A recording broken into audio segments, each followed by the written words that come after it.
joue Francesco Farioli? C'est la question à laquelle on va essayer de répondre aujourd'hui, comme toutes les semaines sur la chaîne Ballon Pied, avec le fidèle, le seul, l'unique. J'ai même plus envie de le présenter. Je ne le présente plus, vous le connaissez maintenant, c'est Baptiste, comment tu vas? Salut, ça va et toi? Bah écoute, en pleine forme. Prêt aujourd'hui à analyser comment joue monsieur Farioli avec l'OGC Nice. Mais avant tout ça, Baptiste, aujourd'hui nous sommes le 23 mars. Qu'est-ce qui s'est passé? Quel a été l'événement marquant que tu nous as choisi sur la planète foot aujourd'hui? Eh ben écoute, si on peut analyser la Ligue 1, c'est qu'il y a forcément eu un premier championnat qui a été lancé. Bah bien sûr.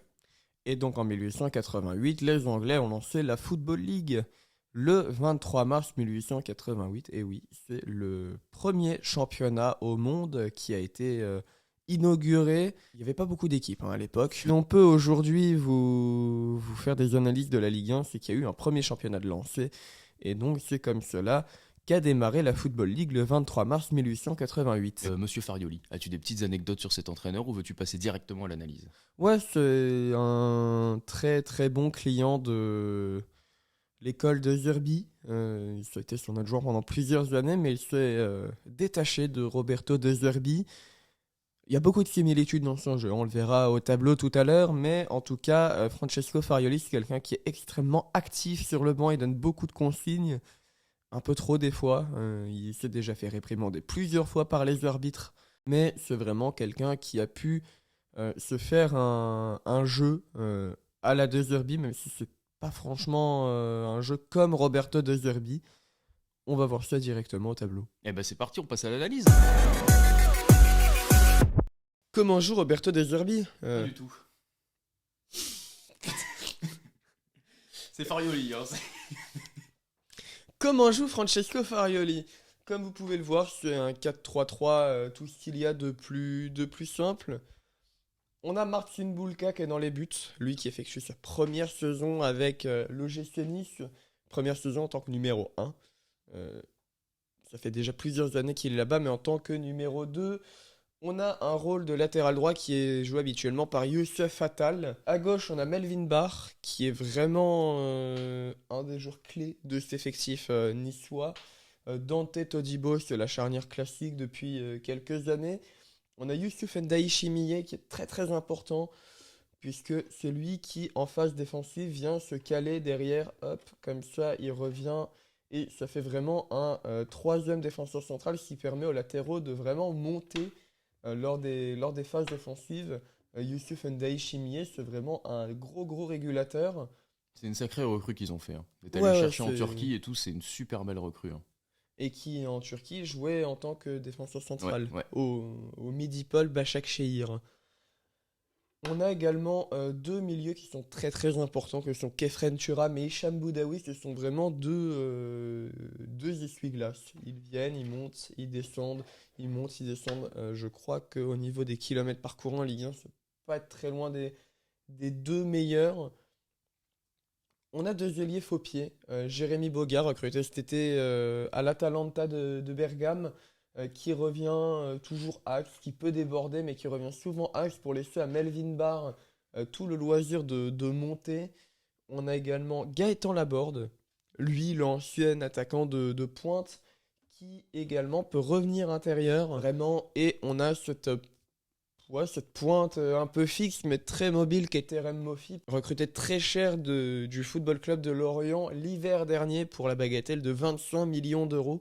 Le transfert s'est officialisé cet été, mais il avait déjà intégré le système niçois l'hiver dernier. Voilà, on a Melvin Barr et Youssef Attal qui montent. Youssef Attal ou Jordan Lotomba aussi. Oui, Jordan Lotomba qui joue quand il n'est pas blessé, puisque lui est très très sujet aux blessures comme son compère algérien. Marcin Bulka monte très très souvent entre les deux défenseurs centraux en phase offensive, ce qui lui permet d'avoir un joueur de champ supplémentaire, hein, et d'être en 5 contre 4 contre des gros pressings. Mais c'est un truc dont on a peu parlé aussi, mais c'est vrai que cette équipe de Nice, moi en repensant un peu à l'effectif, il y a, pour ceux et ceux qui regardent la NBA, on appelle ça une seconde unit, il y a un banc de folie dans cette équipe de Nice. Ah Il oui, y a il y du a un Rosario, très il y a gros banc, du hein. Evan Guessant, il y a Morgan Sanson, il y a, j'ai plus en tête, mais il y a Sofiane Diop, je crois, il me semble. Ouais, Il y a Sofiane un Diop. banc absolument monstrueux, quoi, dans Oui, cette équipe de Nice. c'est un banc qui fait la force de cette équipe et qui lui permet d'être aujourd'hui deuxième de Ligue 1 à l'heure où Exactement. on se parle. Et encore, ils étaient premiers jusque le week-end dernier, Ouais. hein.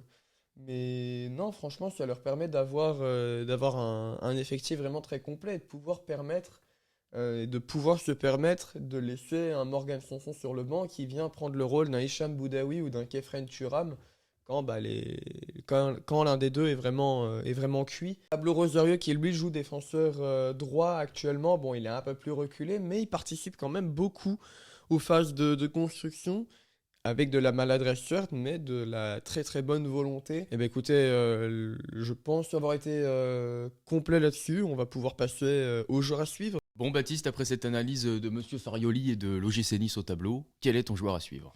Eh bien écoute, c'est un joueur dont j'ai parlé dans cette analyse, qui vient se caler entre deux défenseurs centraux. Je parle bien évidemment de Marcin Bulka, lui qui effectue vraiment sa première saison en tant que numéro 1. Il avait été transféré de Paris à Nice entre 2021 et 2022. Ouais, il avait Euh, été prêté, je crois, une saison et il a été pris directement par l'OGC Nice Ouais, après c'est au ça, 1er juillet 2022, je crois. juste après la finale de la Coupe de France. Il avait d'ailleurs fait une très très bonne campagne en Coupe de France, ce qui lui a permis d'avoir le rôle qu'il a aujourd'hui. Il aurait dû commencer la saison 2022-2023 en tant que titulaire, mais Kasper Bah, il avait Schmeichel, un Kasper Schmeichel qui était là, qui faisait des performances plutôt correctes. Du souvenir que j'en ai, c'était pas non plus une catastrophe, Kasper Schmeichel. non, ça va encore, même si c'était. C'était sur la fin, mais c'était pas non plus.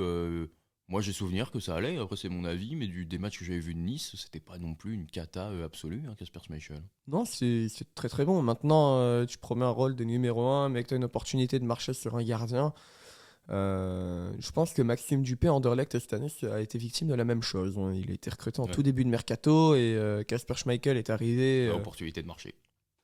Exactement. Je Direct. pense que Kasper Schmeichel fait beaucoup de mal aux gardiens actuellement.